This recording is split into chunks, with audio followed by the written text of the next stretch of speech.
하나님 말씀 창세기 4장 18절 한 절만 읽도록 하겠습니다.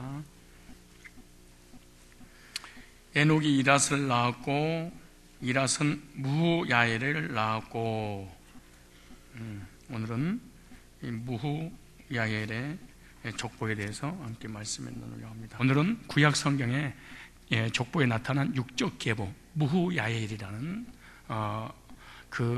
이름 속에 담겨져 있는 하나님의 의도를 통해서 우리들의 신앙과 불신자들, 구원받지 못하는 사람들은 어떤 삶을 사는가 오늘 확인하는 그런 시간을 가졌으면 좋겠습니다. 육적 족보, 즉 죄책이 기록된 족보의 조상은 이 가인인데, 가인이 동생 아벨을 돌로 쳐 죽인 후 두려움과 공포 가운데 떨면서 혹여나 누가 나를 죽이지 않을까봐 너무나 근심 걱정 염려하는 가운데 하나님 앞에 간구했더니 하나님께서 가인을 보호해 주시는 사인으로 어떤 찡을 하나 주게 됩니다.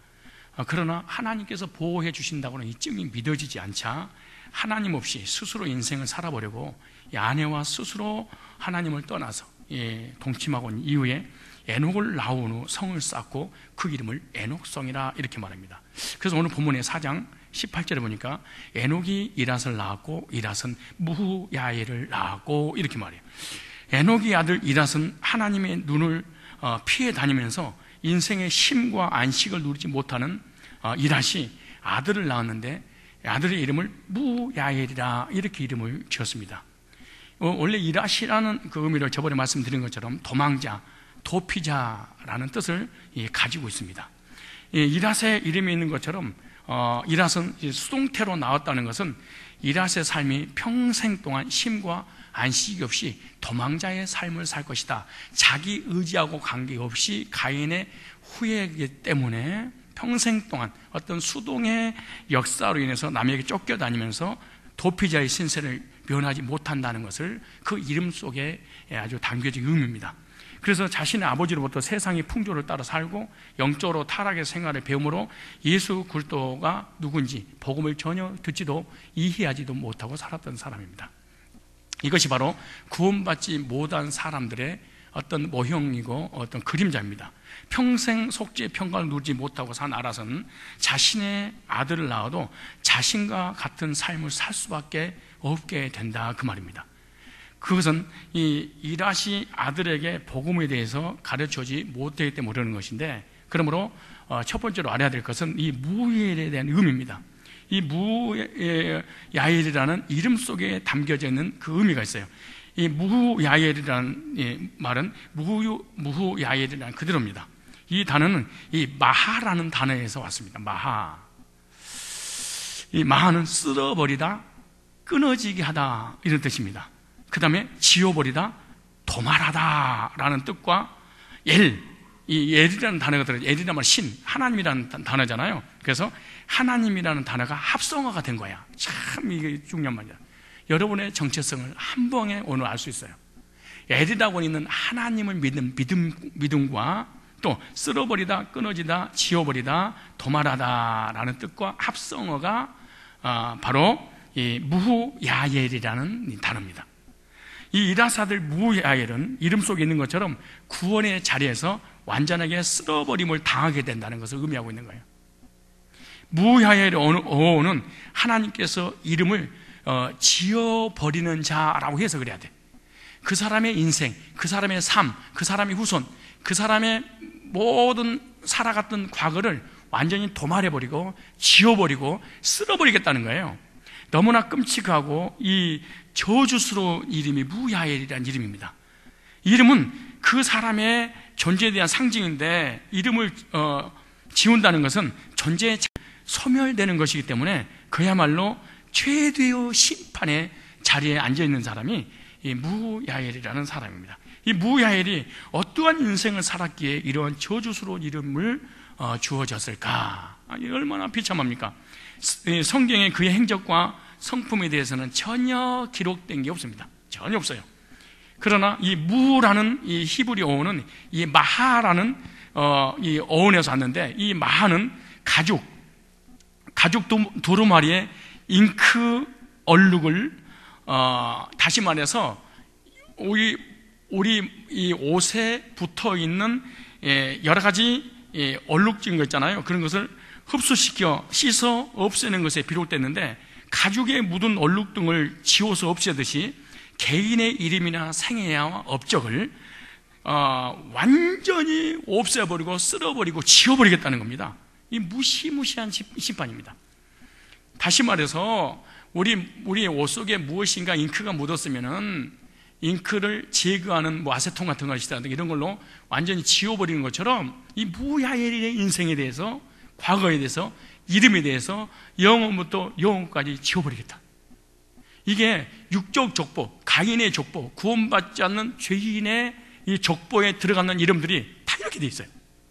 얼마나 놀라운 일이에요. 그래서 이 단어는 주로 범죄한 자들에게 주어지는 무서운 심판과 형벌을 가리킬 때 이 마라는 이 쓸어버린다, 이런 단어를 사용했다, 그 말이에요. 그 말씀이 어디 나오냐? 창세기 6장에 나와요. 창세기 6장에 노아 홍수 당시에 이런 말씀이 있습니다. 가라사대 나의 창조한 사람을 내가 지면에서 쓸어버리되 할 때 이 쓸어버리다 라고 하는 단어가 마하라는, 무야엘이라는 이 마하라는 이 단어하고 똑같이 사용했어요. 범죄한 자들을 홍수 심판 때 흔적도 없이, 뭐 있어? 여러분, 불보다 더 무서운, 불은 흔적이라도 남지요. 물은 흔적도 없잖아요. 흔적도 없이 쓸어버렸는데, 이처럼 마하는 죄에 대한 심판으로 모든 것을 쓸어버린다 할 때 마라는 단어를 썼어요.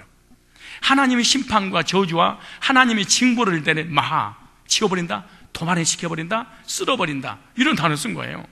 근데 여러분, 이렇게 겁먹지 마세요. 우리하고 관계없는 거니까. 하나님의 뜻에 도전하고 죄악을 범한 종족이나 도시, 개인 다 하나님께서 마하, 완전히 멸절시키고 쓸어버리고 지구 역사가 실제로 증명해주고 있는 거예요. 이 중동의 요르단에 유명한 관광지가 있는데 그게 페트라고 하는 곳입니다. 그게 이 페트라, 이 요르단 그 이스라엘 넘어가기 전에 있는 곳인데, 이곳을 이 오바다에서 페트라 요르단에서 예언됐습니다. 오바다 1장 1절 이하에 보면은, 근데 그 오바다서에 나와 있는 페트라 한 장으로 되어 있는데, 에돔 족속의 심판과 멸망에 관한 자세하게 예언을 해놨습니다. 에돔은 야곱의 형 예서가 장자 명분을 팥죽에 팔게 되잖아요. 팥죽에 팔았기 때문에 에돔의 예서의 별명을 에돔 그랬습니다. 붓다, 빨갛다, 이런 단어입니다. 근데 실제로 옛날에 우리 교회에서 우리 몇 명 데리고, 우리 정복음 집사 등등 몇 명 데리고 제가 이 요르단에 있는 페트라 직접 거기 갔어요. 에돔 족속에 살고 있었던 예서의 후손이 살고 있었던데 직접 제가 가봤어요. 갔는데요, 그 지역 전체가 빨리, 흙 자체가 안 놀래네. 이것이 예서의 별명이 에돔인데, 예서의 족속이 사는 땅을 페트라, 에돔 땅이라 이렇게 말했어요. 에돔 족속의 수도가 페트라입니다. 이 페트라를 보면서 그런 말을 한다고 합니다. 사나이로 태어나서 페트라 한번 보지 않고는 죽을 수 없다. 반드시 페트라를 봐야 된다는 거, 얼마나 아름다운 곳인지. 근데 바로 옆에 이 나라가 사우디인데, 이 아라비아 지역에 이 석유가 다 나는 곳입니다. 그런데 요르단, 이 지역에만 같은 중동 땅인데 요르단은 그쪽에만 석유가 나지 않습니다. 그런데 석유 나는 유전을 전부 다 이 사우디 아라비아 쪽에서 다 준다 할지라도 이 페트라 하나하고 바꾸지 않겠다, 그런 말을 해요. 페트라가 들어가는 입구부터 나올 때까지 너무나 환상적으로 아름답게 천연으로 만들어진 것이 바로 페트라는 지역입니다. 우리 2차 성지순례 갈 때 그쪽으로 가려고 그러는데 가기 싫으면 나 혼자 또 갔다 오고. 근데 이 페트라고 하는 이 단어 자체가 의미가 이 바위라는 단어입니다. 바위. 그 중동 그 사막 가운데 거기만 어마어마한 쳐다보면 끝이 안 보일 정도로 높은 바위산이 바로 페트라입니다. 그러니까 이 높이만 해도 1000m 정도 높이니까 얼마나 높겠습니까? 그래서 그 높이가 약 40층 정도 되는 이 높이인데, 그 높이에 그 안으로 들어가는 이 좁은 길이 있습니다. 높은 바위에 굴을 만들고 요새를 삼고 이 에돔 족속이 거기 살았어요. 그래서 좁은 협곡이 계속해서 한참 2km 이상 가면은 그 어마어마한 절벽들을 자세하게 볼 수 있는데, 옛날에는 칼이나 창으로 전쟁을 했기 때문에 바위산을 이 바위산 이 굴을 파고 살았기 때문에 이곳은 아무나 들어올 수 없는, 점령당하지 않는 바로 이 난공불락의 이 도시가 바로 페트라라고 하는 도시입니다. 그래서 우리 한번 찾아봅시다. 오바닷을 한번 찾아보세요. 이 말씀을 참 들으면서 왜 이 말씀이냐, 이 말씀을 좀 잘 이해를 좀 하실 필요가 있어요. 이 무야에, 지금 제가 소개한 사람들은, 또 나라들은 다 무야엘과 관계된 사람들입니다. 똑같은 형벌을 줬던 사람들이죠. 오바댜가 어디가 붙었는지 오메나 그런 같은 생각이 들어요. 근데 요나는 아는데 요나 곁에 있는 오바댜는 몰라. 요나 얼마나 우리 요나 금방 찾잖아요. 근데 오바댜는 찾기가 힘들어요. 바로 옆입니다. 1284페이지. 자, 1284페이지. 오바댜서를 찾아보세요.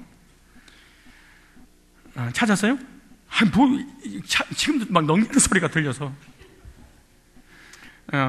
주 여호와께서 에돔에 대하여 이같이 말씀하시느니라.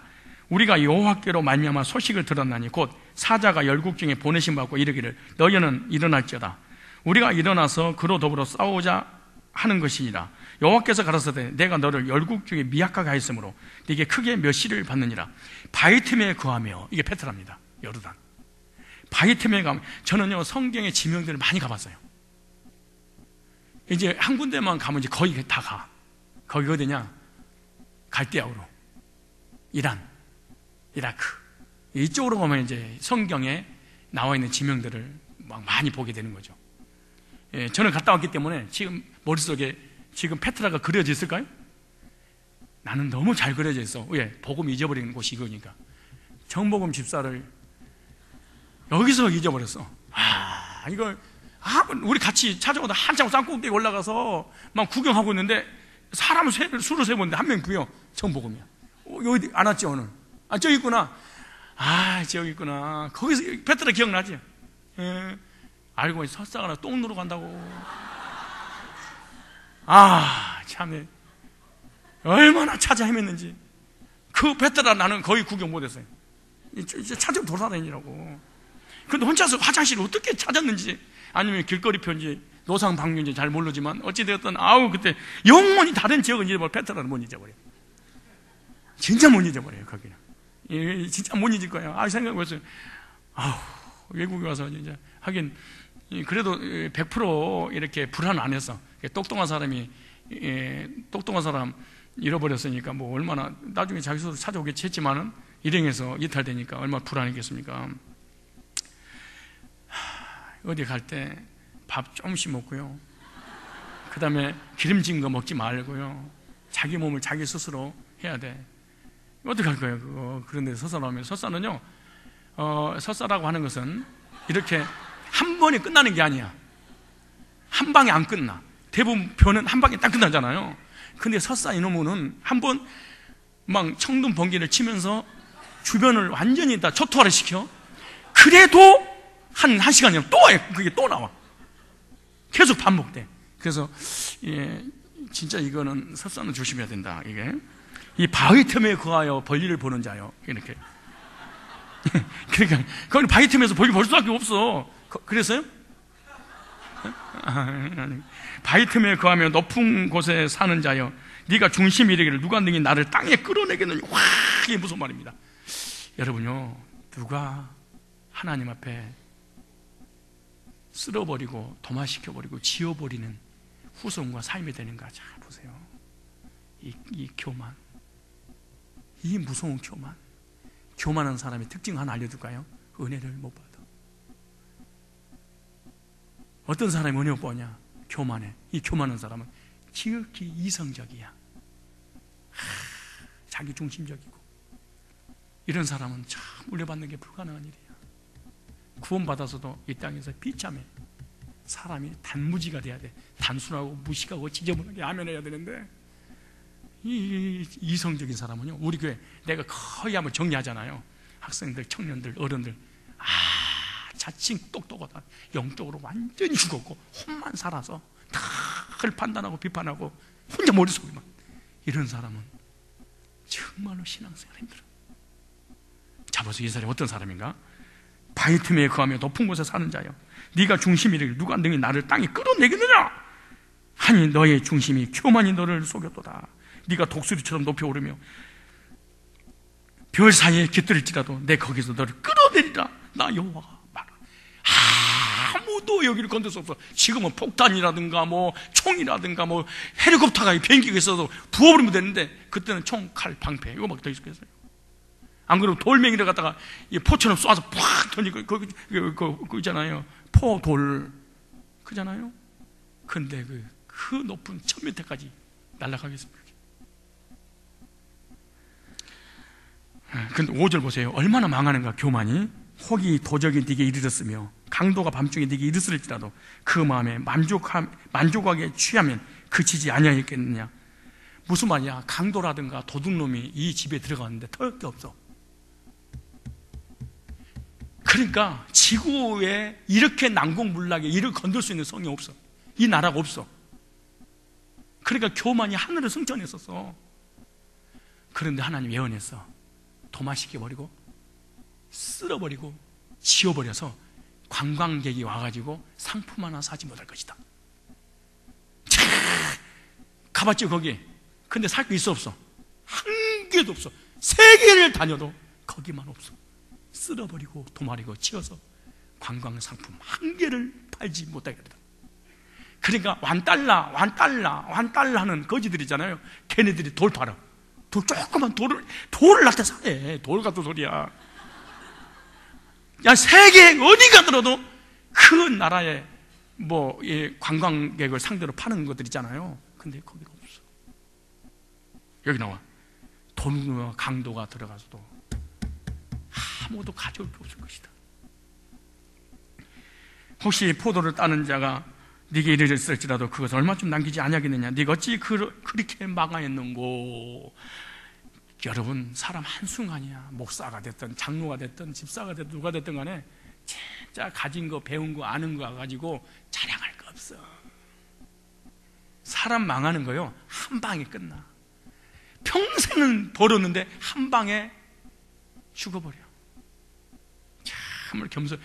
여러분 속으로 거야. 그래, 나는요, 나는요, 이 사람 에돔 족속이어서 그래. 에돔 족속은 이 말씀 들으면서 나는 절대로 무너지지 않아요. 내가 누군데, 이 신앙도 마찬가지야. 내가 누군데 무너져. 이러면 반드시 무너져요. 신앙도 자랑할 것도 없어. 야, 이거 무슨, 나는요, 내 신앙, 내 믿음, 나는요, 절대 시험 들어. 그놈 들고 그틀날 시험 들어. 봐봐요. 그랬던 애들이 우리 청년들 중에 얼마나 많이 있었어. 나하고 친하게 지냈던 애들이. 목사님, 죽을 때까지 목사님, 오른팔이 되겠습니다. 발바닥도 안 되겠다. 에돔은요, 번영 때 유물이 하나도 나오지 않았다. 성경의 예언대로 철저하게 흔적 없이 멸망했던 나라, 페트라. 왜 에돔을 이렇게 하나님 멸망시켰을까요? 원래 하나님의 백성을 훈련시키거나 징계하실 때가 있어. 구원받은 사람에게도 훈련의 시간, 하나님의 징계의 시간, 하나님 매를 때가 있어. 그래서 하나님 매를 뗄 때 하나님 직접 때리는 게 아니야. 이걸 명심하셔야 돼. 하나님이 내가 교만하거나 내가 잘못된 길로 가면 하나님 나를 때려. 때릴 때 직접 때려버려 죽어버려. 그래서 주변에 가시를 두어. 이스라엘 백성은 우상 숭배하고 타락하고 죄를 짓고 하나님 떠나니까 에돔 족속이라든가 바벨론이라든가 시리아라든가 이런 나라들을 주변을 통해서 괴롭혀 가시로 찔러 회개시키려고. 바벨론, 애굽, 시리아 가장 많이 징계 도구로 사용했던 나라가 있는데 애굽이라는 나라입니다. 그런데 징계의 도구로 사용하고 난 다음에 하나님이 버려버려. 흔적도 없이. 야, 여러분, 성경이 역사하기 때문에 얼마나 무서운 줄 아십니까? 성경에 등장한, 그러니까 이스라엘 백성들 주변으로 등장한 나라들 있잖아요. 다 이스라엘 백성들을 징계하는 도구로 사용됐어. 근데 지금은 세계에서 가장 거지들이야. 흔적도 없을 정도로. 참 신기하잖아요. 이집트도 얼마나 잘 사는 나라입니다. 환경적으로. 그러나 세계에서 거지들처럼 사는 나라입니다. 성경에서는 이집트에 대해서 이스라엘 백성들을 이렇게 하나님께서 훈련시키기 도구로 징계의 매로 사용했어. 근데 그것이 자기가 잘난 줄 알고 우월감과 교만이 극치에 올랐어. 그래서 성경에는 예언되기를 이 이집트를 미약한 나라가, 세계에서 미약한 나라로 내가 만들겠다. 찾아볼까요? 에스겔서 29장 14절이에요. 에스겔서 29장 14절에 보니까 애굽에 사로잡힌 자들을 돌이켜 바드로스 땅 곧 고토로 돌아가게 할 것이라. 그들이 거기서 미약한 나라가 되되, 29장 15절에 에스겔서 나라 중에 지극히 미약한 나라가 되어 다시는 열국에 스스로 높이지 못하리니 내가 그들을 감하여 다시는 열국을 다스리지 세계를 지배한 나라를 가장 미약한 나라로 만들겠다. 바벨론 나라는 미약한 나라로 전락시킬 것이라고 하나님께서 예언했어. 바벨론 오늘날 이란, 이라크 이쪽입니다. 중동 지역이잖아요. 하나님이 그렇게 했어. 싸우고 죽이고 세계에서 미약한 나라를 내가 만들겠다. 오바댜서 다시 볼래요? 1장 10절에. 자, 왜 이런 환경이 주어지면 사람이 교만하게 돼? 참 신기한 거예요. 가정으로, 직장으로, 지식으로, 물질로, 성경으로 정말 환경이 완벽하게 주어져. 이 사람은 겸손한다는 게 불가능해요. 우리 인간은요.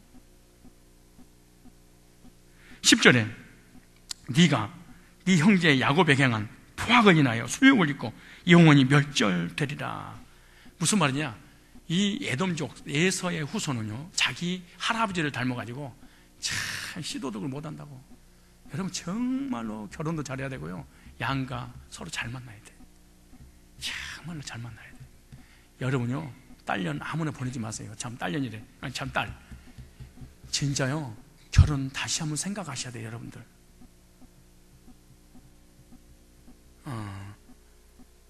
부모님이 꼴통이면 자녀들도 꼴통이고요. 부모들이 건조통이 심하면 자녀들도 건조통이 심하고요. 이거요, 그 악역을, 야, 나는 목회 하면서 많은 사람 봤잖아요. 집단, 예를 들어 자기 가족 10명이야. 그럼 1명 정도는 선쪽으로 돌아서야 되잖아요.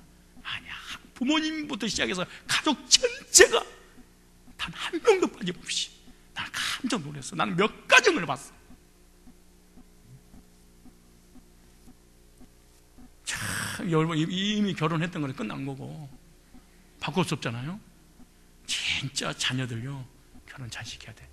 아직도 늦지 않았어. 정말 그냥 때가 됐으니까, 남이 가니까 밀려서 이렇게 가면 안 돼. 혼자 사나 하더라도 조심해야 돼. 정말로 결혼할 때 집구석 보고 결혼해야 돼. 집 구석구석을 봐야 돼. 정말이야. 봐야 돼.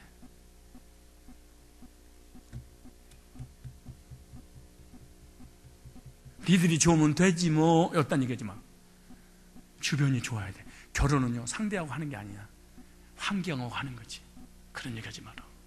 결혼 둘이 좋아서 하는 게 아니야. 결혼하고 난 다음에 새로운 환경이 주어져. 시아버지, 시어머니, 시동생, 시누이, 주변이 꽉 차있어. 이런 인간들 만나야 돼. 부닥쳐야지. 조심하셔야 돼. 조심하셔야 돼.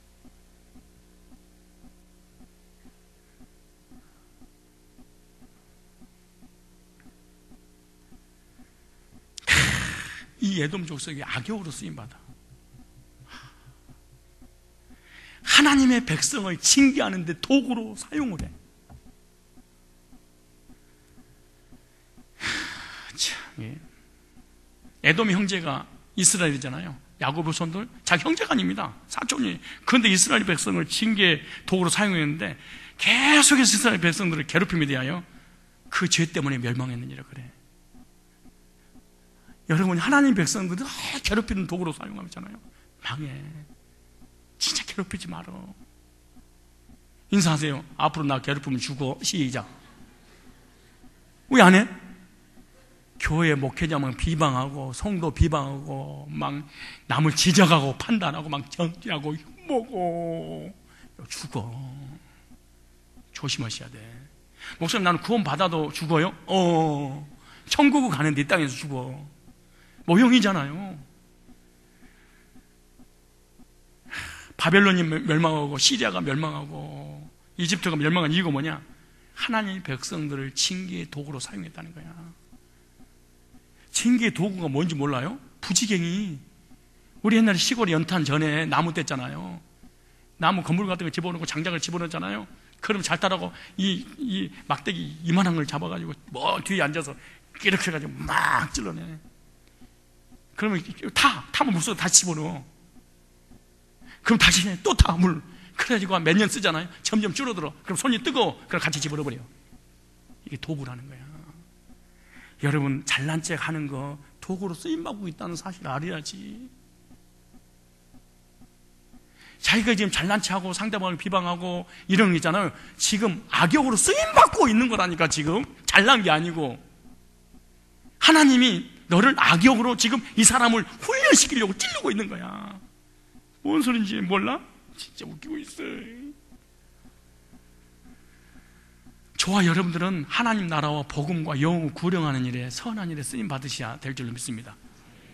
그런데 때때로 재앙을 당하고 화를 당할 때가 있어. 예수 믿고 구원받은 사람도 그때 징계의 도구로 쓰임 받을 때 나는 진짜로 악역으로 쓰임 받지 않겠다. 결론을 내셔야 됩니다. 이 세상에 살면서 가장 불행한 사람은요, 하나님께 쓰임받지 못하고 교회 왔다 갔다 하는 사람, 가장 불행한 사람이야. 근데 그 사람보다 더 불행한 사람은 하나님의 도구로, 악역으로 하나님 백성을 훈련시키는데 말로 쓰임받은 사람. 상대방의 뇌나 심장을 아픈 데만 콕콕 찔는 인간들. 하나님도 싫어하지만 저도 싫어해. 목사님은 사랑이 없어요. 그럼 하나님도 사랑이 없니? 계속 사랑 같은 소리라고 했어요. 에돔이 멸망한 이유를 소개하는데 11절 볼까 이제. 네가 멀리 섰던 날 곧 이방인이 그의 재물을 득탈하며 예국인이 그 성문에 들어가서 예루살렘을 얻기 위하여 제비 뽑던 날에 너도 그들 중에 한 사람 같았느니라. 아우, 이거 보세요. 형제가 망하는데 구경만 하고 있어. 형제가 아픈데 형제가 지금 건달한테 얻어맞고 있는데 쌤통이다, 더 때리세요, 이 짓 하고 있다는 거예요. 형제들이 아프고 병들고 가난하고 시험 들고 너무너무 힘들었는데 거기 가가지고 막 불을 질러내. 석유를 뿌려. 내가 용서하지 않을 거야. 용서하지 않을 거야. 잘 생각해 봐야 돼. 나는 에돔 족속인가 아니면은 누구야? 야곱의 후손인가? 생명의 족보인가? 생명의 족보 있는 사람은요 늘 공격을 당해. 그 신앙생활하기 참 힘들어. 자꾸 찔리니까 너무 괴로워.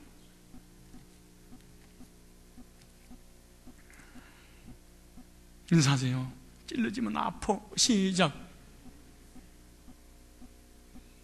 왜 찔러? 왜 괴롭혀 사람을? 여러분, 왜 삶과 인생이 비참한 줄 아세요? 남을 괴롭히니까. 봐봐요. 성경이 얼마나 역사적으로 진리인가 이게. 12절에 시작. 네가 형제의 날 곧 재앙의 날에 방관할 것이 아니며 유다 자손의 패망하는 날에 기뻐할 것이 아니며. 사촌이 땅을 사니까 배가 아프고 망하니까 풍하고 울려. 여러분, 성도들이 자기 아파트 살고 그대가 아파트 살고 좋은 차로 살면은 할렐루야 축복합니다. 좋은 대학교로 가고 좋은 직장을 다니고 사업이 잘 되면 축복합니다. 그래야 돼.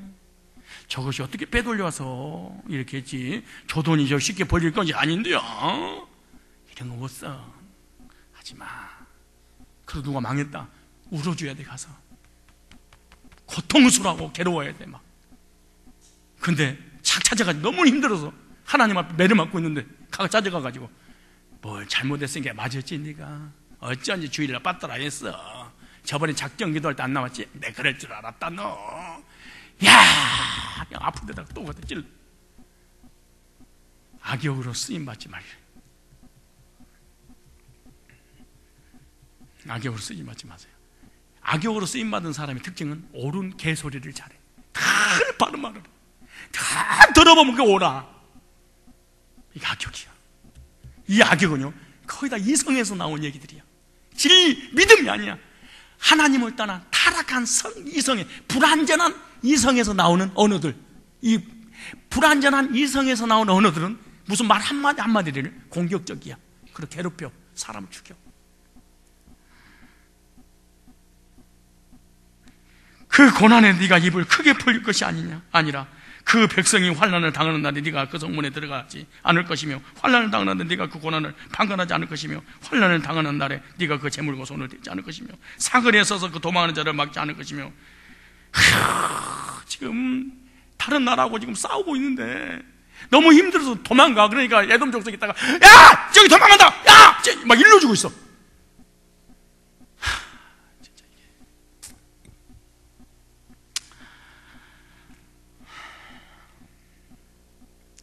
이스라엘 백성들에게 다른 족속들이 쳐들어가서 죽이려고 하니까 그거 갖다가 구경하면서 야 쌤통이다 이러고 있는 거야. 이런 사람은 성경에서 예수님 말씀 뭐라고 하죠? 침략자들과 똑같은 자들이었다 그래. 에돔 족속은요 계속 방관하는 태도입니다.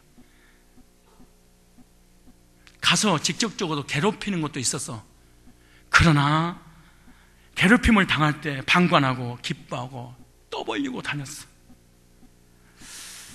이스라엘 백성들이 아무리 하나님을 떠나고 우상 숭배하고 죄를 졌어도요 이스라엘 백성들은 하나님의 백성이었어.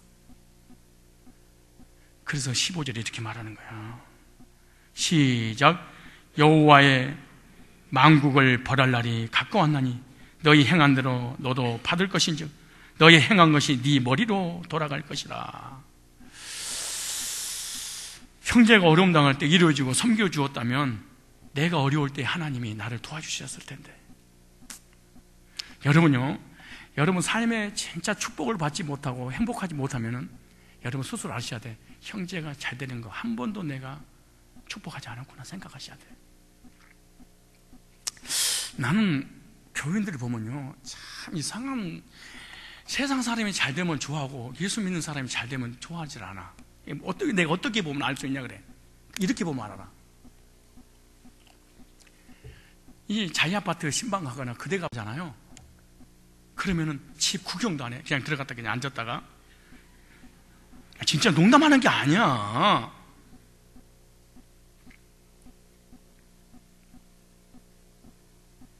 왜? 못마땅하다는 거야. 그런데 그리고 기도도 안 해. 그런데 참 신기하고 놀라운 일은 가난한 집 구석을 갔어. 그러면은 손을 잡고 내가 기도할게. 그러고 대표가 이렇게 물어. 하나님 불쌍히시고.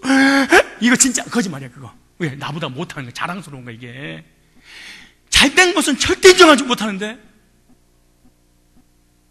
가난하고 병들고 이러면 있잖아요. 치고 있네. 이게 문제 있는 거야. 이 사람이 나중에 잘 돼버려. 진정한 축복이 안 나가는 거지. 정말 여러분요, 가난하고 병들고 힘든 사람, 망한 사람은요 누구든지 할 수 있어 축복을. 왜? 자보다 부족하니까. 그러나 정말 자기보다 더 잘된 사람에게 축복한다는 것은 자존감과 하나님의 사랑과 하나님의 사랑이 진짜로 있지 않아. 형제의식을 갖지 못한다면 축복 못 해주는 거야. 나보다 더 잘나고 더 배우고 하나님 앞에 복을 더 많이 받은 사람을 진짜 한번 축복해봐. 이게 되는가? 안 되더라고 사람들이. 이렇게 하나님께서 건강 주셔가지고 이렇게 건강히 살잖아요. 그럼 뭔 보약을 잘 먹었대야. 그리고 아프고 병들고 사고 나면 가가지고 가시겠지도 몰라. 이 속에서는 진짜로 축복 아닌지 몰라. 가난한 사람, 없는 사람, 징계 당한 사람 당한 대로 축복하고, 그리고 잘 된 사람도 축복해야 돼. 진짜야. 그게 하나님 사람이지. 페트라의 교훈이 뭔 줄 아십니까? 하나님이 높은 곳 있에 있는 그들을 난공불락의 성에서 끌어내리고 완전히 망하고 쓸어버리고 도마시켜버리고 내가 지워버리겠다는 거야. 흔적도 없이.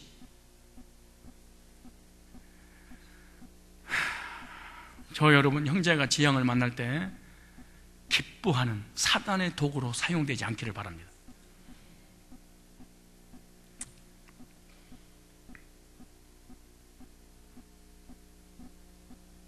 (7절) 한번 읽어보실래요? 시작.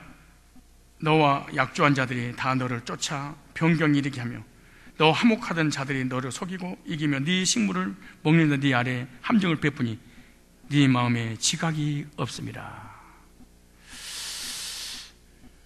이런 날이 올지 모른다는 생각을 하시고 방관하지 마시고 도와주고 위로하시기 바랍니다. 절대 남이 하나님 백성들이 잘못된 길로 갈 때 방관하지 말아야 되고, 또 망할 때 기뻐해서는 절대로 안 됩니다. 이스라엘이 하나님 뜻대로 살지 않을 때 주변 국가를 통해서 징계 도구로 사용하고 난 다음에 그 도구들을 흔적 없이 하나님이 지구상에 쓸어버렸어. 그게 성경이 아니고 역사만 봐도 페트라, 이집트, 시리아, 이라크, 세계에서 가장 강한 강대국들이 거지처럼 살아가는 것이죠. 성경에 뭐라고 하셨어요? 영원히 회생이 되지 아니하리라. 징계받은 사람은 다시 하나님이 회생을 시켜. 그래, 저주받은 사람은 회생이 안 돼. 본문의 창세기 4장의 말씀도 마찬가지. 하나님 심판에 사용된 이름이 무야엘입니다. 그의 삶은요, 끊임없이 하나님 백성을 괴롭히고 하나님 뜻에 도전하고 폐기하고 강포했던 사역을 했을 것입니다. 이라스의 아들 무야엘은요, 이름 속에 있는 것처럼 구원의 자리에서 완전하게 쓸어버림을 당하게 된다는 것을 의미하고 있는 거예요. 그 이유는 하나님이라는 뜻이 이름 속에 있습니다. 이게 엘이라는 이름, 하나님. 그런데 이 사람이 살면은요, 하나님을 섬기는 삶이 아니야. 우상을 섬기고 세상에 타락한 인생을 살아가니 마지막 날에 하나님의 심판을 받게 되고 영원한 천국에서 끊어질 수밖에 없다는 거예요. 이 사람은 구원받지 못한 육적 계보의 이름이 올라간 사람입니다. 이게 가인의 후예로서 하나님의 기억 속에 영원히 사라져 지워버렸다는 것을 알게 됩니다. 진짜로 노아 때, 홍수 때 싹 쓸어버립니다. 하나님께서 말씀하시기를 노아의 때 모든 사람들이 타락하여 하나님 섬기지 않고 세상을 따라가는 육체의 삶을 살아가는 자들에게 홍수로 쓸어버릴 거라고 말씀하셔놓고 진짜로 그때 이 가인의 후손들을 다 쓸어버렸습니다. 하나님이 창조한 사람을 내가 질변에 쓸어버리되 라고 말씀하시잖아요. 이 단어가 바로 무야엘의 이름 속에 나타나고 있는 거야. 쓸어버리되 성취가 그대로 됐습니다. 가인의 후손들만 싹 쓸어버렸어요. 노아의 때에도 무야엘과 같은 사람들이 얼마나 많이 있었겠습니까?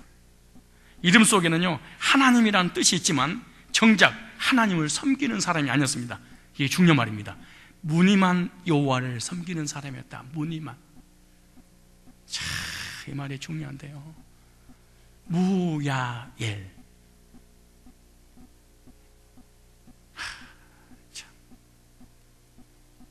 예수님의 이름을 기도하고 예수님으로 예배 무늬만 드리지 내면의 세계, 영적인 세계는 구원의 반열에 들여질 수 있는 사람이 아니야. 나는 기독교야. 요 무늬만.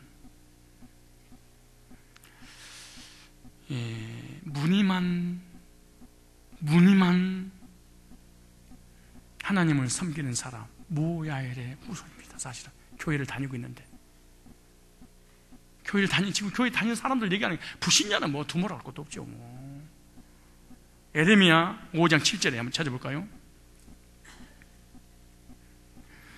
내가 어찌 너를 용서하겠느냐? 네 자녀가 나를 버리고 신이 아닌 것들로 맹세하였으며, 뭐 그렇지 않더래요 다.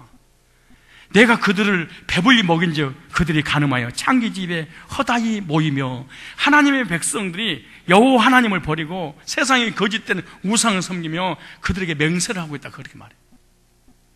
하나님께서 이스라엘 백성들을 배불리 먹였더니 그 힘으로 세상의 우상들과 간음하고 창기의 집에 많은 자들이 모였다, 그렇게 말씀하시는 거예요. 결국 이런 자들은 하나님의 백성이라고 말하지만 무늬만 하나님의 백성이었다.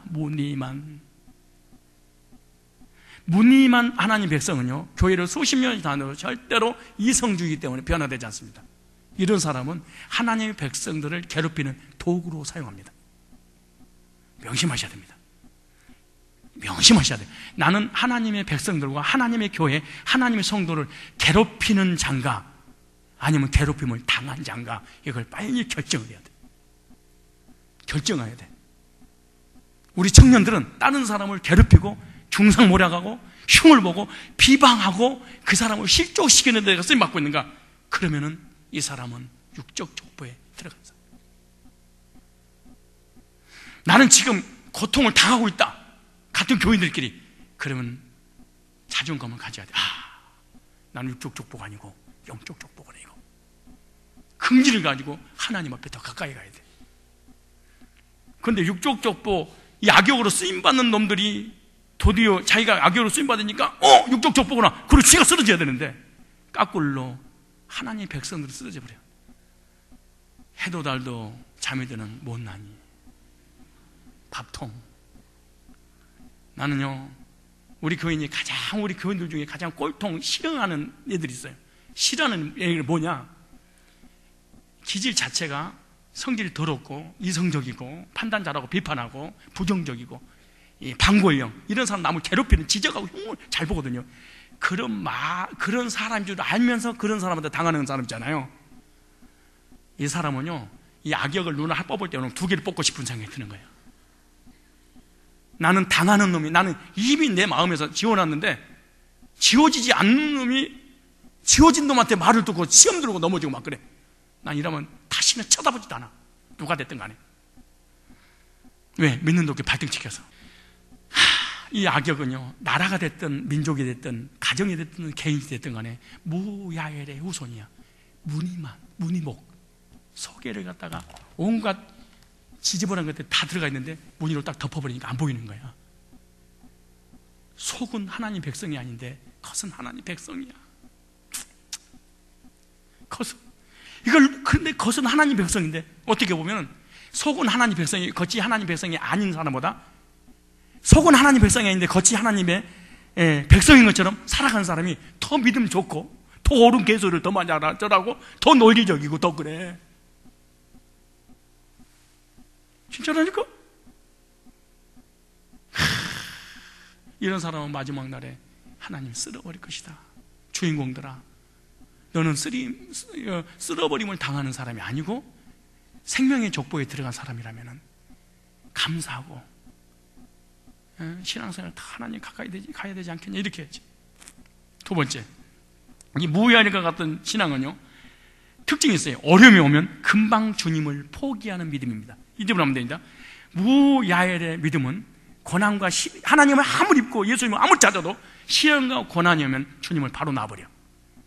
이거 할 말이 참 많이 있는데, 이런 사람들은 교회에 나오는 것을 식상하게 생각하고 말씀을 들어도 기쁨이 없고 감성 없고 너무 자기 있는 삶을 당연하게 생각을 해. 가정, 직장, 사업, 물질, 건강, 이걸 준 걸 내가 잘해서 그래, 당연한 거야, 이렇게 생각을 해. 절대 감성 없어. 그런데 삶이 어려우면 바로 하나님을 포기해버려. 주님 바로 포기해버려. 그 삶이 어려우면, 물질이 어려우면 바로 세상으로 나가버려. 언제 내가 주님 믿을자고 여지없이 그렇게 기도 많이 하고 믿음 좋고 신앙생활 잘하는 줄 알았더니 고난이 오면 언제 하나님 믿을지 딱 들어버려. 참 신기한 일이에요. 그래서 예수님께서 이 무야엘, 금방 믿었다가 고난이 오면 바로 하나님을 떠나는 사람에 대해서 비유로 말씀하시는데, 그 말씀이 마태복음 13장 1절 이하에 나와요. 이게 나중에 하겠지만 한번 읽어보실래요? 이 무야엘의 신앙을 잘 이어받으셔야 돼요. 이어받은 게 아니고 이해를 해야 된다고. 이어받으면 큰일 나지. 깜짝 놀랐네. 마태복음 13장 보세요. 그날에 예수께서 집에서 나가서 바닷가에 앉으시며 큰 무리가 그에게 모여 들거늘. 큰 무리가 모여드니까 다 하나님 백성이라고 하나님 생각지 않아. 주님이 뭐라고 하는지 아세요? 하나님 백성을 여기서 찾아냈어. 하나님 백성과 하나님 백성이 아닌 것을 생명의 족보와 죄의 족보, 구원의 족보와 지옥의 족보, 육의 족보냐 영의 족보 두 가지를 주님께서 딱 여기서 설명했어. 무늬만 예수쟁이를 여기서 착 찾아내는. 보세요. 어떻게 찾아낸가? 큰 무리가 그에게로 모여들거든. 예수께서 배에 올라가 앉으시고 온 무리에게 해변을 썼더니 예수께 비유로 여러 가지를 저에게 말씀하시고 가라사대 씨 뿌리는 자가 뿌리러 나갈세 그랬어. 그러니까 마치 배 위에서 말씀을 전하려고 하는데 그 주변이 봄이든 뭐 어찌됐든 간에 씨 뿌리는 환경이 됐단 말이지. 그러니까 농부가 씨를 뿌리고 있는 때 하나님 말씀하고 연결시키면서 예를 들어서 지금 사람의 마음에 네 종류의 밭이 있단다. 저 농부가 씨를 뿌릴 때 네 종류의 밭들이 있듯이 우리들의 마음속에, 너희들의 마음속에도 여기 큰 무리들이 하나님 말씀 들어도 너희 중에 네 종류의 신앙인이 있단다. 이거 알려주는 거 얼마나 쉬웠겠어. 그렇잖아요. 그럼 이렇게 말해. 뿌릴새 덜어는 길가에 떨어지며 새들이 와서 먹어버렸고, 첫 번째 길가 같은 마음의 밭이 있다는 거야. 씨가 딱딱한 길가에 떨어져서 그렇게 새들이 와서 바로 먹어버리지. 당연하지. 그것은 무슨 말이냐? 영적으로 하나님의 말씀을 받아들이지 않고 이해하지 못한 심령 상태. 아무리 설교해도 무슨 말인지 이해를 못해. 예배에 참석을 하는데 말씀에 관심 자체가 없어. 그리고 관심을 들으려고 하는데도 불구하고 안 들려. 그러니까 그냥 자버려. 이거 참 심각합니다. 이런 밭에 말씀의 지시가 뿌려지니까 어떤 일이냐? 바로 사단이 와서 먹어버리고 자기 속에 자기가 큰 게 아니고 사단이 자라나. 그래서 교회 오래 다닌 사람이 반드시 문제가 생기는 게, 구원받지 못한 사람이 문제가 생기는 게 뭐냐? 생명이 없어. 그리고 마귀가 지식적으로 자기를 키워나가. 그러니까 이런 사람은 판단, 비판, 정죄 이것만 자기가 안 하려고 해도 안 돼. 이게 수동대로 돼버리니까. 이게 본래 이런 사람이 어떤 사람인가? 자, 18절 볼까요? 18절. 자, 시작. 그런즉 씨 뿌리는 비유를 들으나 아무나 천국 말씀을 듣고 깨닫지 못할 때는 악한 자가 와서 그 마음에 뿌린 것을 빼앗나니 이는 곧 길가에 뿌린 거예요. 악한 자. 누가복음 8장에 보면 사단이 말씀을 듣는 순간 그 말씀을 믿어서 구원받지 못하게 하려고 사단이 강대상에서 말씀을 떨어지는 순간에 마귀가 딱 먹어버려. 그러니까 하루 종일 설교 들어도 집에 가면 뭐라고 그랬지? 하나도 기억이 안 나. 참 신기한 일이야. 여기서도 기억이 안 나지만 나가서는 더 기억 안 나겠지? 사단이라니까 진짜로. 그러니까 하나님 말씀을 들을 때 누구도 지금 옆에 와 계신다는 거예요. 와 계시기는 사단이 옆에서 다 기다리고 있다가 말씀 따르면 바로 챙기고 바로 챙겨버리는 거지. 이런 사람은 말씀을 듣는 순간에 안 들려. 그리고 졸려. 그리고 메시지가 튀어버려. 그러니까 여기 말씀은 그대로 놔두고 누가복음 찾아보세요. 누가복음, 마태, 마가, 누가복음. 이거 대예배 때 이거 한번 하면 다 나갈까봐 수요일날 하는 거예요. 진짜 농담하는 게 아니고 진짜 대예배 때 하면은 이야 이거 나네. 여러분 중에서도 나네 이런 사람 몇 명 있잖아. 저쪽 동네들은 막 있지. 요즘 이쪽 동네가 야 이쪽에 쫓겨났구나. 이쪽에서 얘들이 여기를 장악하니까 이쪽에 있었던 사람 저쪽으로 다 가버렸어. 얘네들 우리 학생부가 이거를 장악하니까 이제 이쪽을 피해서 저쪽으로 간 거지. 3층에는 없어요? 14, 어디 몇 장 찾았다고 그랬어요? 누가 보고? 8장 12절만 찾으시네. 8장 12절. 이 말씀을 잘 한번 들어보세요. 시작. 길가에 있다는 것은 말씀을 들은 자니, 말씀 안 듣는 자, 교회 다니는 사람이니 이에 마귀가 와서 그들로 믿어 구원을 얻지 못하게 하려고 말씀을 그 마음에서 빼앗은 자요. 마귀 새끼가 옆에 와 있다가 말씀이 들어서 아멘 하려고 싹 합쳐버려. 이게 얼마나 무서운 일입니까 이게. 그러니까 말씀을 듣고 지금 누가 크고 있는 거예요? 마귀 새끼가 크고 있는 거야. 자기는 자기가 앉아있다고 생각하는데, 그렇게 이것이 커봐봐. 얼마나 교만하고 교회 문제를 일으키고 난리를 치겠어. 왜? 성경을 들어대면서. 물론 이단들은 당근이고. 그러니까 씨가 떨어지자마자 새들이 쪼아 먹었다는 것은 말씀의 씨를 빼앗는 것이 사단의 역사라는 거야. 이 사람은요, 무야일과 같은 자입니다. 이 같은 신앙은 어려움이 오면 금방 주님을 떠나고. 또 하나가 있어요. 또 하나, 마태복음 13장 보면은 몇 절에 보냐? 3절에, 5절에. 더러는 흙이 얕은 돌파대에 떨어지며 흙이 깊지 않으므로 그 싹이 나오나 해가 터져서 뿌리가 없으므로 말랐고, 그러네. 돌짝밭 같은 마음이 있다는 거야. 씨가 돌이 많은 곳에 떨어져서요, 겉으로 보기에는 좋은 땅처럼 보이지만 땅 밑에는 바위돌이 있었던 거야. 흙이 얇게 깔렸어. 그렇게 햇빛을 받았어. 처음에는 뿌리가 내린 것처럼 뿌리가 내린 것 같지만, 그러나 햇빛이 내릴 때 견디지 못해서 말라서 죽어버려. 기가 막힌 일이지. 이 사람도 말씀 받은 사람이야. 중요한 원리는 이것은요, 육신, 감정적으로 말씀 받는 사람입니다. 말씀 받을 때 이 감정적인 사람은 그 자리에서 아멘 그래. 이 아멘 조심해야 돼. 아멘 조심해야 돼. 무슨 말이야? 아멘 다 조심해야 돼. 그런 뜻은 아니야. 다 그런 게 아니고, 실행하지 않는 아멘, 습관적 아멘, 이걸 내가 진짜 믿음 받고 실행하겠습니다, 이 아멘이 아니고 그냥 감정적, 돌아서면 말씀을 잊어버리는. 맞아, 우리 목사님 전하는 게 진리야, 하나님 말씀 맞아. 그럼 막 감격도 해, 재미도 있어, 이해도 해. 그러나 이런 마음밭을 가진 사람은요, 말씀을 진정으로 받는 게 아니에요. 순간적으로 감정적이고 일시적인 것들입니다. 이런 마음의 밭을 가진 심령은요, 육신의 문제가 오면 주님을 떠나 말씀을 잊어버려. 20절 보래요. 13장 20절. 그 속에 보세요. 20절에 돌밭에 뿌렸다는 것. 이제는 아까 이제 누가복음에서 마태복음으로 다시 왔는데요, 돌밭에 뿌렸다는 것, 말씀을 듣고 즉시 기쁨을 받대. 감정 충만해. 아멘 할렐루야 찬양하고 막 눈물 흘리고 무릎을 꿇고 기도하고 아버지 막, 이거 기도원이 그러잖아요 사실 부흥이나. 너무 이거 유별나 막 기도원들 가면 그냥 난리를 치는 거야. 근데 보세요. 그 속에 뿌리가 없어 잠시 견디다가 말씀을 인하여 환난이나 핍박이 일어날 때는 곧 넘어지는 자요. 여기서 예배드리고 말씀 받고 난리를 쳐. 그 누가 나를 살짝만 핍박해버려. 바로 교회를 안 나버려. 하나님 관계를 차단해버려. 이거 감정적 기복이 심한 사람을 리더로 세우면요, 교회 문 닫아야 돼. 대부분 목회자들이 이 성도를, 장로라든가 권사라 이 직분자 세울 때 어떤 사람을 세운 줄 아세요? 막 충만한 사람. 아버지 바지 내려갑니다. 아버지 막 이래. 이걸 보니까 진짜 믿음 있는. 그리고 또 끝나자마자 또 그래. 목사님 은혜.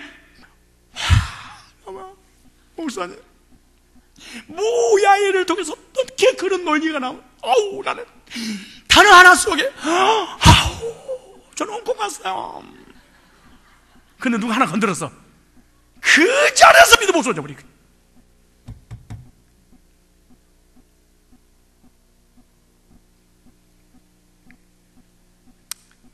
21절에 시작. 그 속에 뿌리가 없어 잠시 견디다가 말씀을 인하여 환난이나 핍박이 어떻게 넘어져요?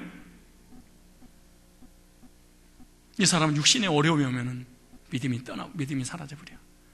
진정으로 말씀이 그 마음에 뿌리를 내리지 못하기 때문인 거예요. 이런 사람은요, 예수님 때문에, 말씀 때문에 조그만 핍박이 생기면 온 상태로 돌아가는 사람, 이 돌짝밭 마음입니다. 이런 사람은 감정으로 살기 때문에 감정 따라 울고 감정 따라 웃고 감정 따라 교회 오고 감정 따라 교회를 떠나. 아주 위험한 신앙이에요. 정말 위험한 신앙이야. 길가 같은 마음을 가지고 있는 사람의 적은 사단입니다. 그런데 돌짝 같은 마음을 가지고 있는 것은 육신입니다. 육신과 사단. 그러니까 이런 사람은 육신의 것을 추구하려고 하다가 영적인 것을 포기하는 사람.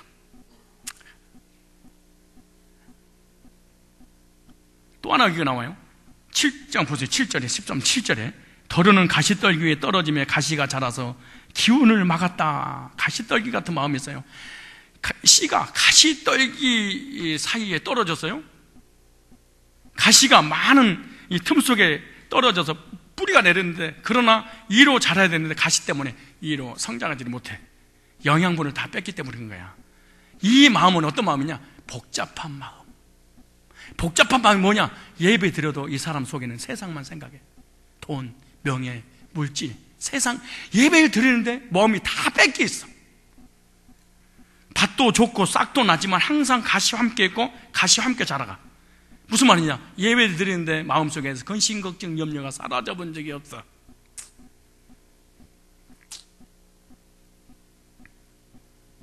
이 사람은요, 예수님보다 세상에 더 관심 많은 사람. 주일이 됐든 수요가 됐든 세상의 것이 요구한다면 언제든지 예배와 교회와 신앙을 뒤로할 사람. 이 사람은 늘 우선순위가 물질과 세상 것 때문에 바뀌는 사람. 금방금방 바뀌어버리는 사람. 아주 위험한 사람입니다. 이게 우선순위 문제입니다. 이게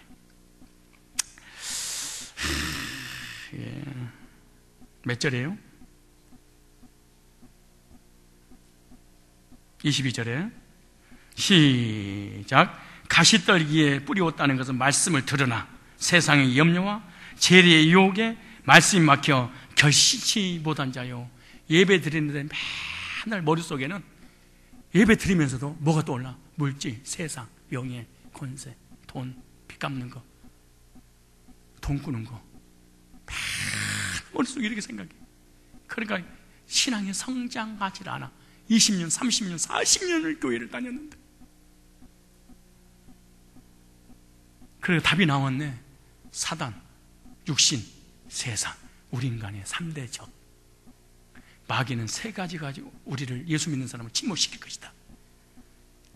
말씀 받지 못하는 원수 사단, 육신을 위해서 살게 하는 사단, 그리고 세상 부경과 명예, 물질을 위해서 언제든 신앙을 우선순위를 바꾸게 하는 자. 이 3가지가 3대 적입니다.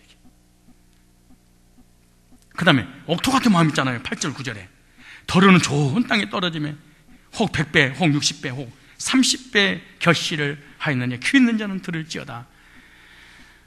23절에 좋은 땅에 뿌렸다는 것은 말씀을 듣고 깨닫는 자니 깨달아. 맞아.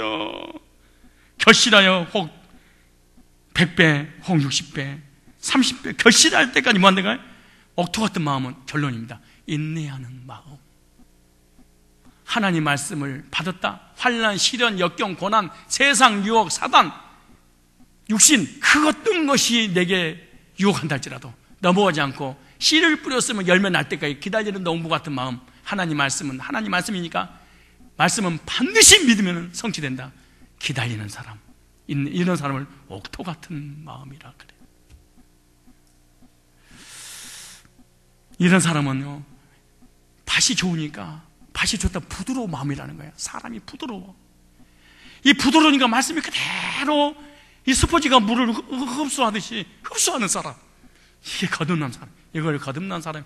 여기 중에 4종류의, 이 큰 무리 중에 4종류의 사람이 있단다. 근데 참 신기해요. 이것을요, 물 있을 때는 설교를 안 하셔.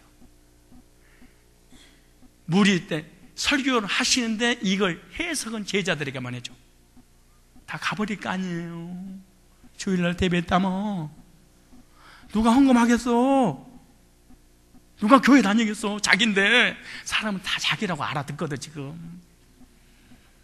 그러니까 그러지, 까네. 그러지. 오늘도 우선순위 바뀌었는데 어떻게 알았지? CCTV를 우리 집구석에다 담아놨나? 막 이러고 막. 환난과 핍박과 고난, 시련, 네, 햇빛이 내리지. 그런데 그러면 그럴수록 성장하는 믿음. 그러니까 이 풍랑 인연하에 더 빨리 가는 믿음, 하나님 앞에 더 가까이 가는 믿음. 이게 옥토 같은 마음이에요. 시험 들었는데요, 이거는 현상이고 본질은 가시, 돌짝. 그러니까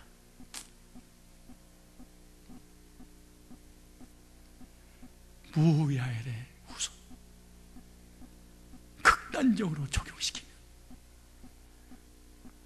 이런 사람은 세상과 싸워서 이기는 사람, 악한 자와 싸워서 이기는 사람, 물질과 싸워서 이기는 사람, 말씀 붙잡고 끝까지 인내해서 말씀에 열매를 맺어서 100배, 60배, 30배. 근데 이상하지, 30, 60, 100배 그럼 죽잖아요. 100배, 60배, 30배. 왜 그랬을까요? 말씀 붙잡고 신앙생활하니 내가 이렇게 해줄 거야, 기대 가져라. 30배 그러면 애게 그럴 거 아니야. 100배 우와 이럴 거 아니야. 기대를 갖게 하려고 하나님이 뻥튀기신 거야. 안 주시겠다는 게 아니고, 무슨 말이야, 뻥 튀기는 것처럼 우리 마음속에다가 하나님을 향한 비전과 기대를 갖게 하려고 풍선을 만들어 주시는 거예요.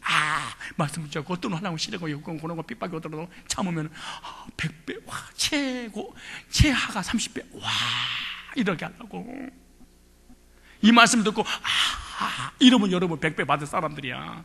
이 옥토 같은 부드러운 마음이어서 그래. 일단 이걸 다음에 이걸 하나씩 하면은 4시간 이상 해야 되니까 얼른 한 거야 지금. 왜 길가 같은 마음이 됐을까? 그건 다음에.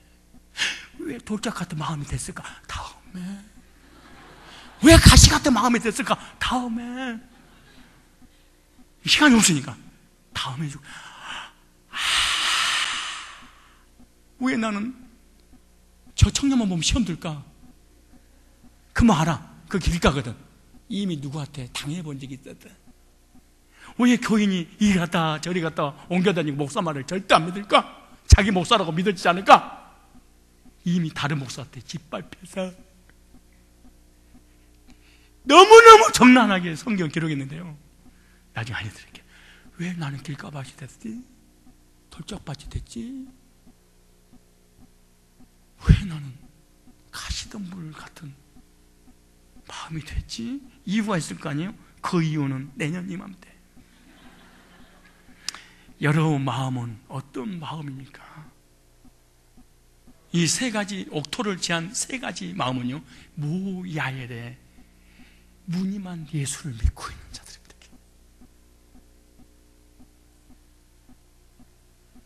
그럼 이제부터 무야엘과 같은 신앙을 버리고 저와 여러분들은 예수 그리스도를 믿고 신뢰하는 사람들이 되어야 될 줄 믿습니다. 그래서 마지막으로 3번째는 우리는 예수 그리스도만 온전히 믿자. 그게 요한복음 1장 12절이에요. 영접하는 자 곧 그 이름 믿는 자는 하나님의 자녀가 되는 권세를 주셨으니, 이 영접이란 말은요, 남바노라는 단어입니다.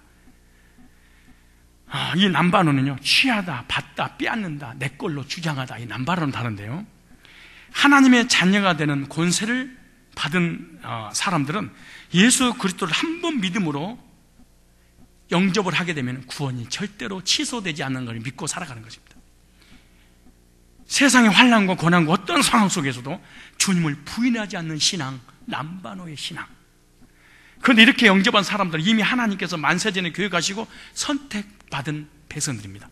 이런 사람들은 바로 자기 자신이라는 걸 깨달아. 이 남바노로 영접한 사람, 야, 영적인 사람, 영에 속한 사람, 생명책에 기록한 사람, 나구나.